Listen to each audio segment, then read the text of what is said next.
À l'hôpital universitaire de Malmö, en Suède, on opère chaque jour des patients blessés aux mains. Parfois, l'amputation d'un doigt ou de toute la main est inévitable.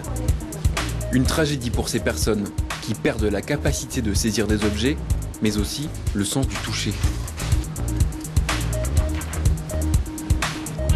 Les avancées scientifiques récentes permettent aujourd'hui à ces patients d'être équipés de mains artificielles très performantes.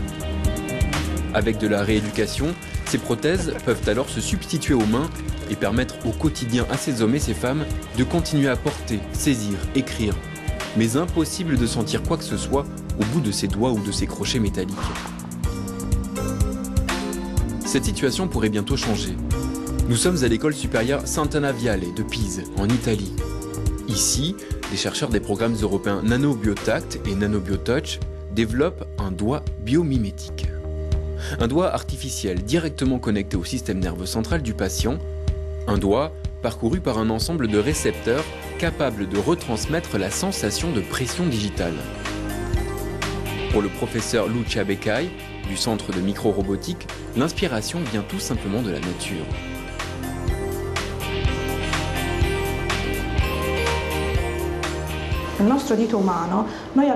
Notre doigt, le doigt humain, est parcouru de récepteurs tactiles qui nous permettent de ressentir notre environnement extérieur.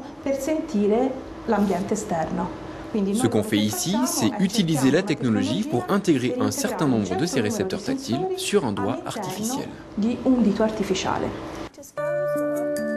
Mais avant même de pouvoir développer des récepteurs biomimétiques, les chercheurs doivent étudier les secrets de la sensation du toucher. À l'université de Birmingham, au Royaume-Uni, les scientifiques étudient des patients valides et des patients souffrant de paralysie partielle qui ont perdu le sens du toucher. Aujourd'hui, ce sont les sensations tactiles de Mike qui sont testées sur deux surfaces différentes. La première est râpeuse, la seconde est douce. L'ordinateur analyse alors quelles sont les zones de son cerveau qui sont concernées. J'ai eu une hémorragie cérébrale et cela a affecté mon bras gauche. Aujourd'hui, il est totalement inutilisable. Cette étude est menée par le professeur Alan Wing. Avec son équipe, il tente de comprendre comment le cerveau perçoit les informations qui lui parviennent des mains. Une partie du cerveau de Mike a été endommagée, mais le reste de son cerveau fonctionne. Or, nous avons découvert que la partie endommagée est très importante pour la sensation du toucher. Cela nous a permis de voir comment le cerveau reçoit les informations en provenance du doigt. L'objectif, c'est de développer un réseau cérébral qui pourrait remplacer les fonctions du toucher. Retour à Pise. Ici, on tente d'appliquer ces découvertes sur le système nerveux dans le domaine de la robotique. Objectif, créer le premier doigt artificiel. Pour le moment, le prototype mis au point peut reconnaître 90% des différents types de surfaces testées.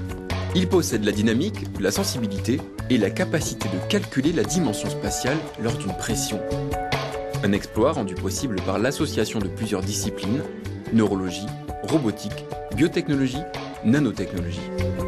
Prochaine étape, élaborer la peau artificielle qui recouvrera ce doigt révolutionnaire.